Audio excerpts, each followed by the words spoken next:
Welcome to today's webinar.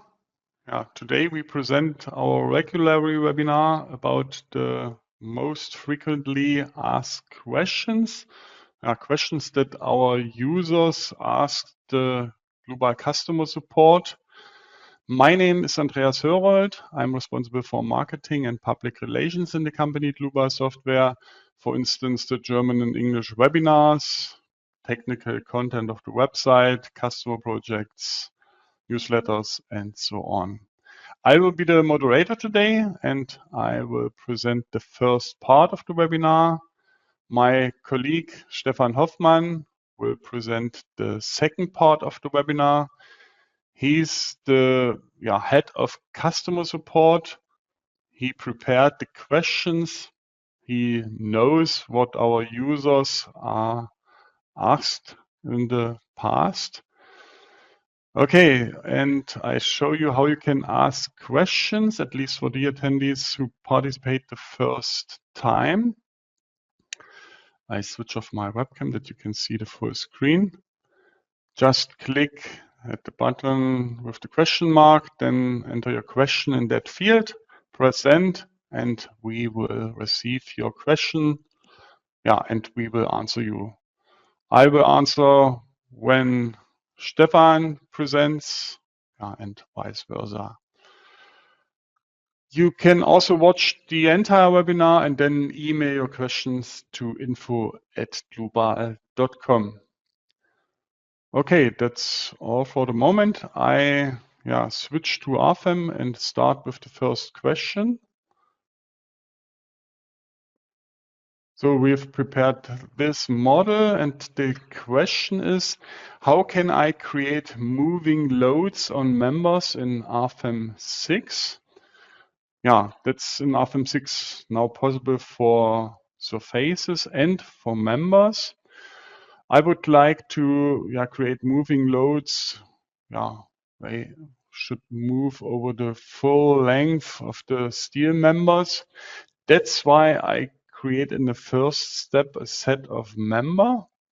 So I switch here left at the bottom to the navigator views and activate members by material, and I select the steel members. Okay. Then I select all, do a right click on one member, members, and then create member set. Okay. So I switch to the wireframe model right above, that I can see easily what the direction of the member set is. It's now in this direction here. So, and when I want to change that, I click on with a right click on the member set, and I can reverse the member set orientation. And now you can see the arrow is switched. I change it back.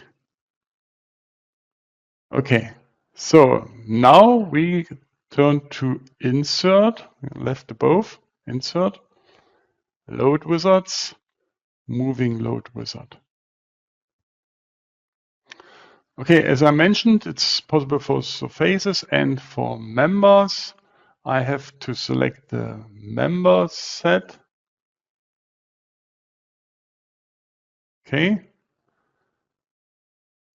So then the moving step should be in our case 1 meter, but the start offset should be -1. Okay, that's also only starts with the first load, and then the other load moves behind her. So then lane definition, lane 1, and I have to create a load model, generate on members. I would like to have 2 load components.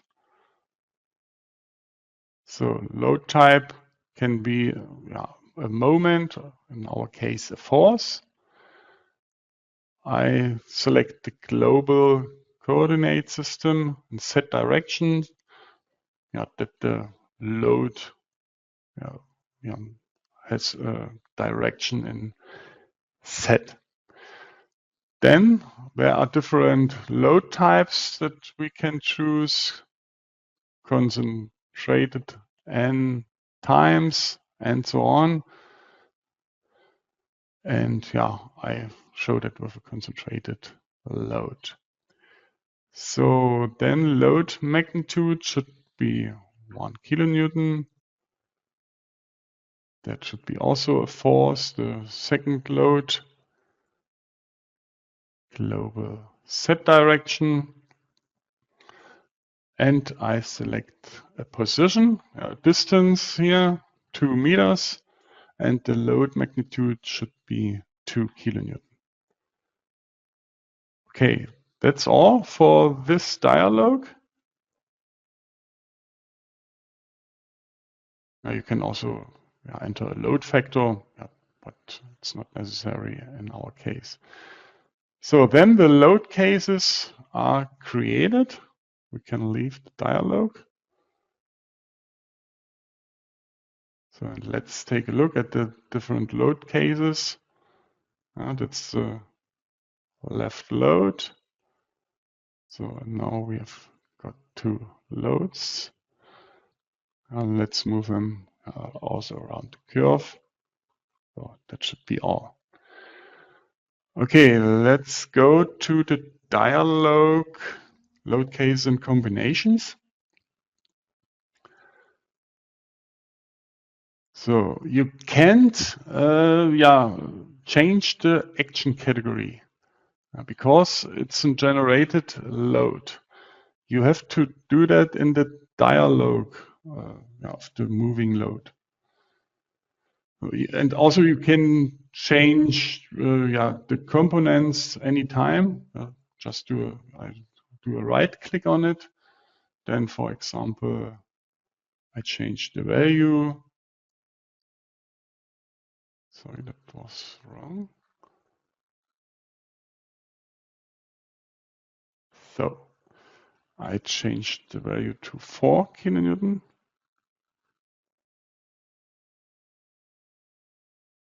So, and it's changed for all load cases. Let's turn back to the dialog. And I can change the action category for all load cases here. For example, in post load, and now all in post loads.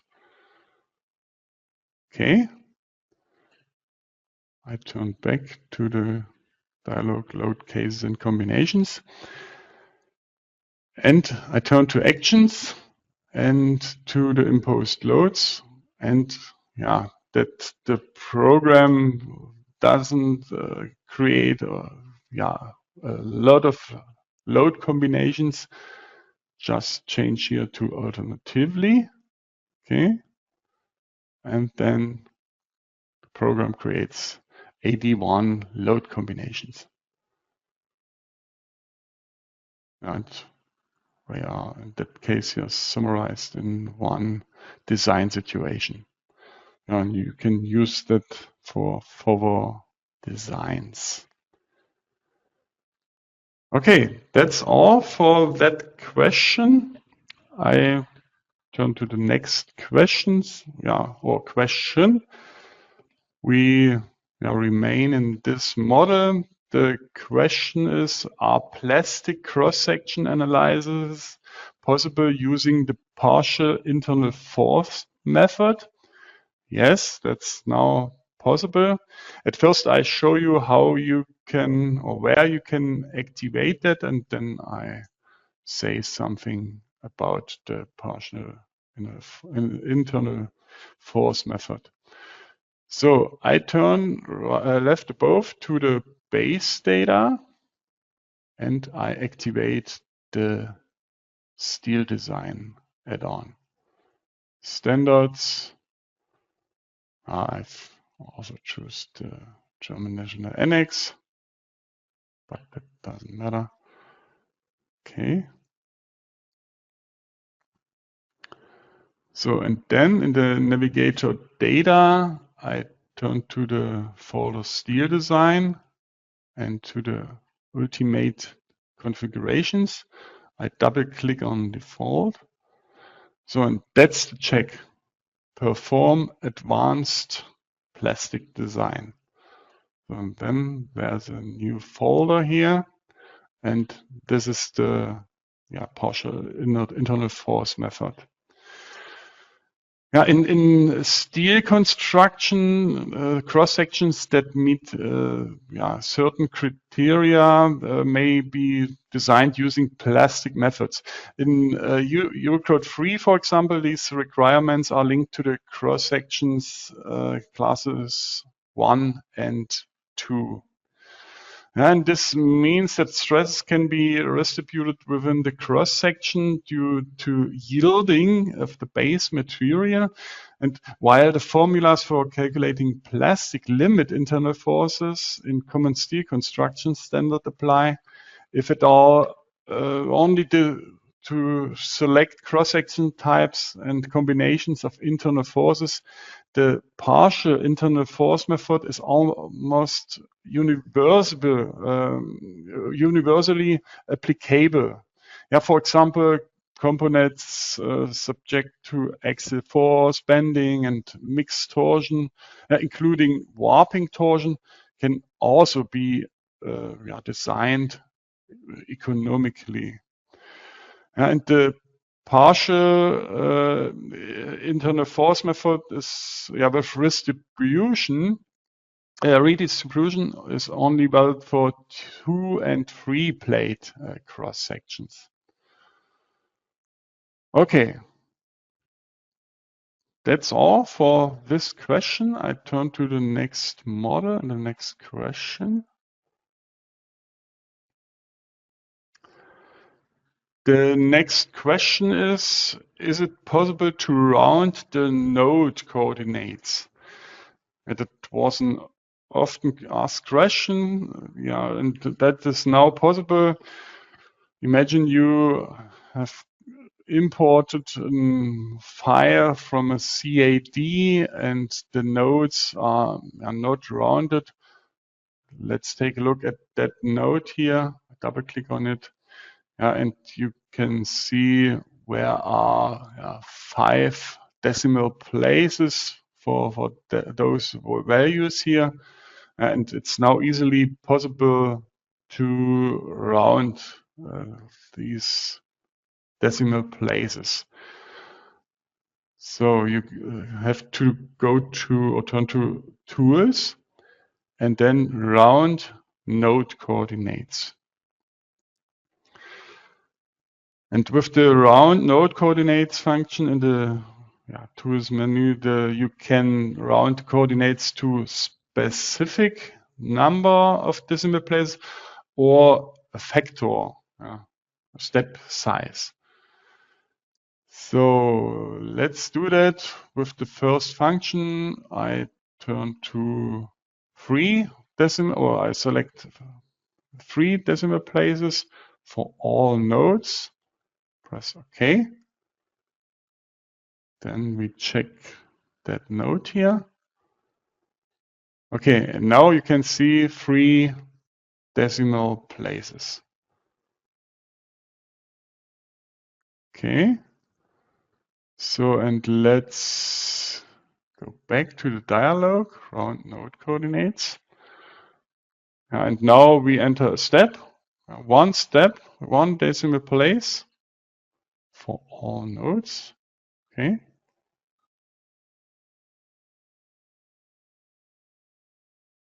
And now you can see there's only 1 decimal place, and the value is rounded. Okay, that's all from my side. I hand over to Stefan. Stefan, it's your turn.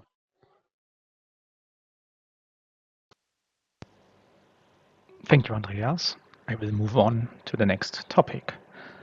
The next topic is why are not all obviously free nodes selected using the function?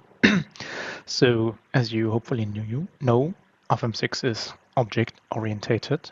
So a member is assigned to a line, loads are assigned to objects, etc. And not all related objects are displayed in purple. So the function I am talking about can be found in Edit, Select Free Nodes.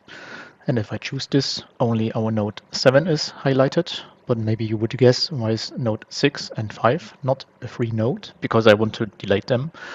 And for this purpose, you have, of course, an option to check for it. So sometimes you have a purple color. So this is, for example, if you have objects being really related to another object, like for a solid, you need to have boundary surfaces. So they are linked to the solid. Or for some other member, for example, for the surface model member type, you have surfaces in the background which cannot be seen in normal settings, so they are blocked and locked to the member. So the first point you could do for node 7 is to check for information about input errors. So due to the fact that this one is not mentioned red, there should not be any input errors.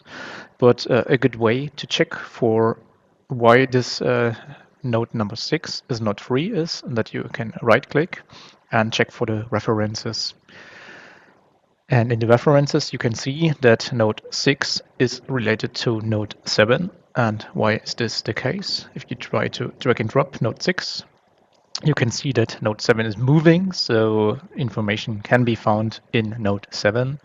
And it is chosen that the reference node is the previous node, and we want to have this node being located 2 meters in global X direction from the previous node. So if we would lock this reference and go back into the selection to find free nodes, 6 and 7 would now be technically free for the program. For node 5, which is laying in a surface, you may of course think that this may be related to the surface. So if we check for integrated nodes in the surface, node 5 is integrated. So in the references, we should be able to see that node 5 belongs to surface number 1. Same goes for these surfaces, for example. They are not marked purple. Without thickness implies that they most likely belong to a solid. And if you right-click on them, check references, you can easily detect that they belong to solid 1. And if you check for the display, we can see that we simply do not display solids. So this is also a hint on which you can identify what might be necessary or what is hidden. And if you, for example, see also purple objects, they are for sure linked to any other objects. You can also right-click on them and check for the references. And then you can see that surface number 8 is related to member 1. So this is the surface model member. And of course, there's also a mesh refinement attached. So the references can be used to check for some connections. So to see if I change something and the program is not acting like I would like to do it or to have it acting, then you can search for references. All right. Let's step to the next file. How do I use layers in RFEM6?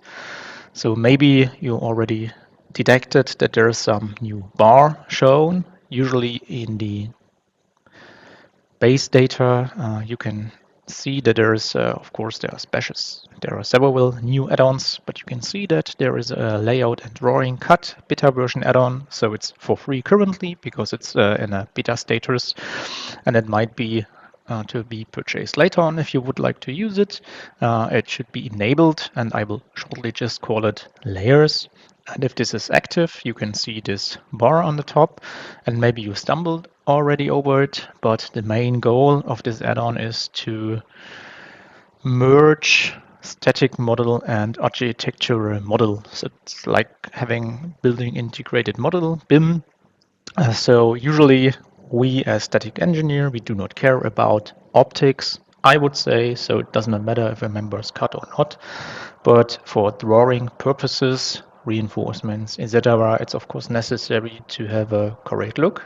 that all your drawings will be readable and understandable for all those people who will construct the building. And the final goal is to have a connection for our static model and the architectural model, so to be able to have some better drawings being output for the documentation. So as you can see, I have already defined some layers. So if you check on the drop-down menu, you can see there are several layers, but the best way to inspect is that you activate in the View tab all the layer manager. You can put it where you want to have it, and if we check for the layer manager, you can see what is currently available. So the options and functionality will be increasing from time to time. And currently you can define layer groups, you can rename them, you can of course delete them, and then you can work with layers. You can make them visible, non-visible, you can lock them, you can unlock them, and you can of course choose to have the colors being displayed in the main model in order to be able to quickly identify your layers. So I have already started. We have a construction from our website where we have 2 towers and stairs in the middle. So I would just simply go and delete some layers, what I defined, and also the layer group. And then we will just simply start on how you can use it. So you can see that currently everything is put to the current layer if we do not choose some other current layer. So everything which is not assigned to any layer manually by yourself will be assigned to a global envelope layer.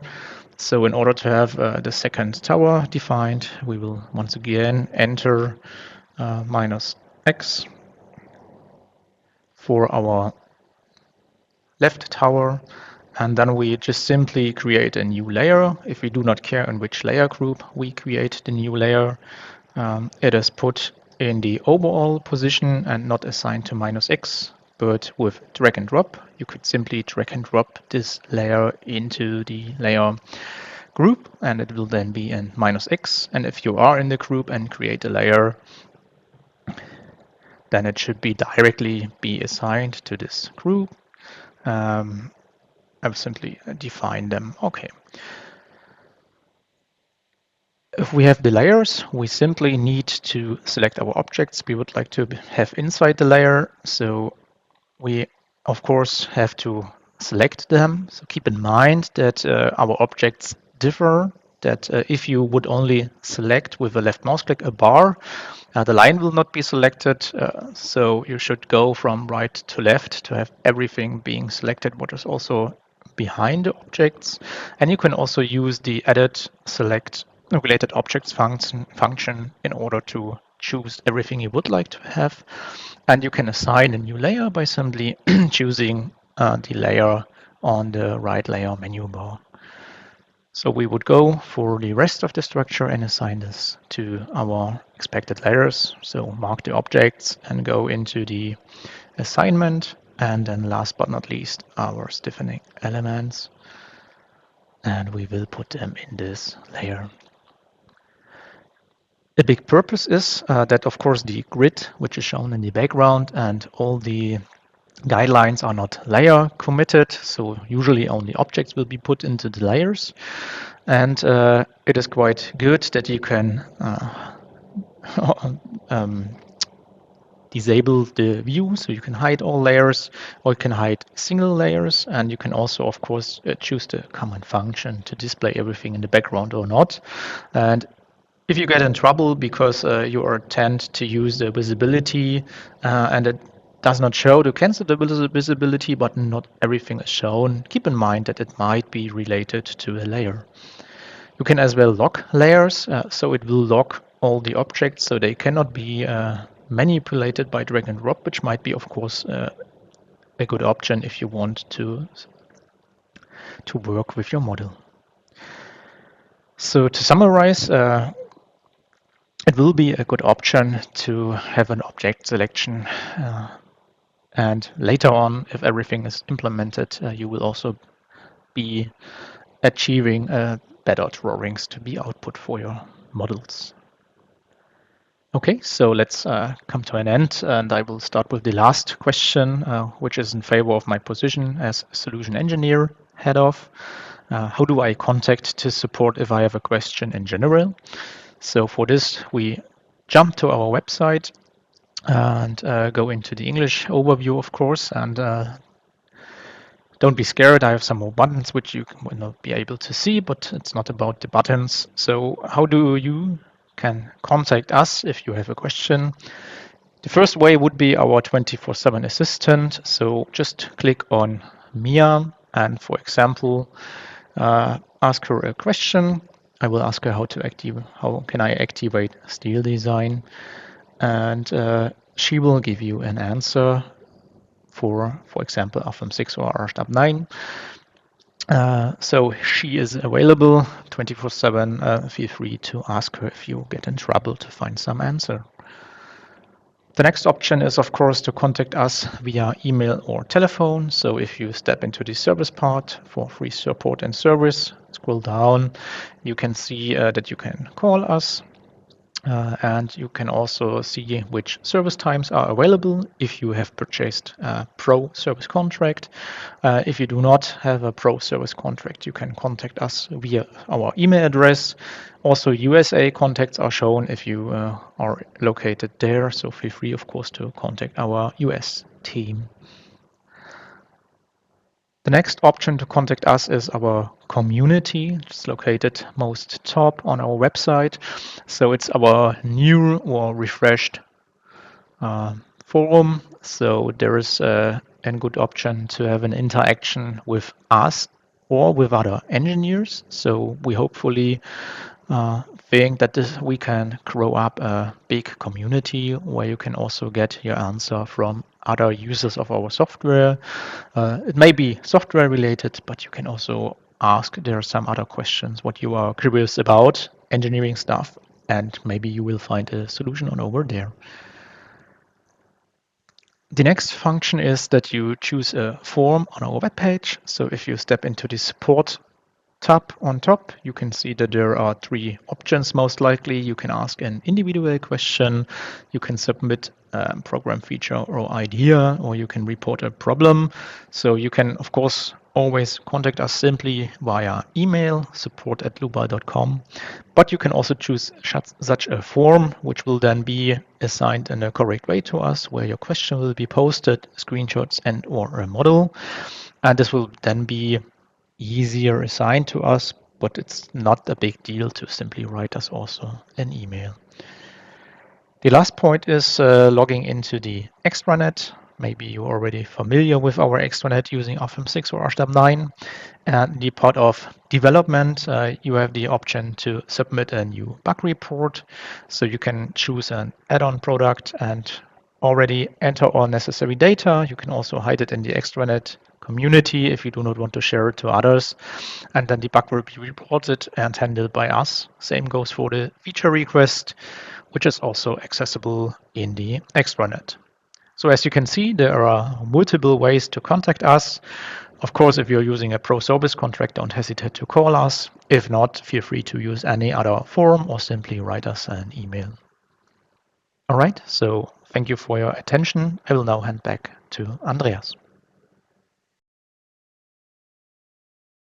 Thank you, Stefan, for your presentation. I have an additional hint for you. You can book our online courses.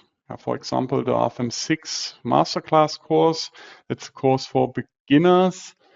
The Eurocode 2 course for the reinforced concrete design with RFEM 6.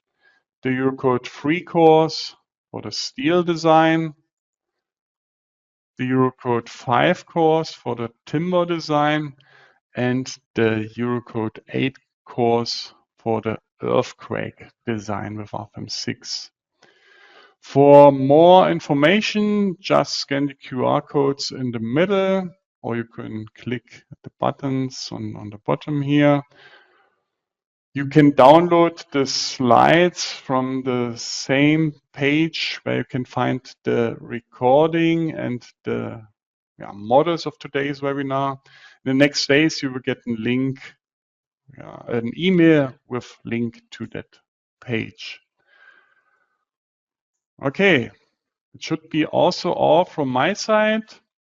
I thank you for your attention. Thanks to Stefan for your part of the presentation and the preparing. I wish you all a nice rest of the day. Bye-bye.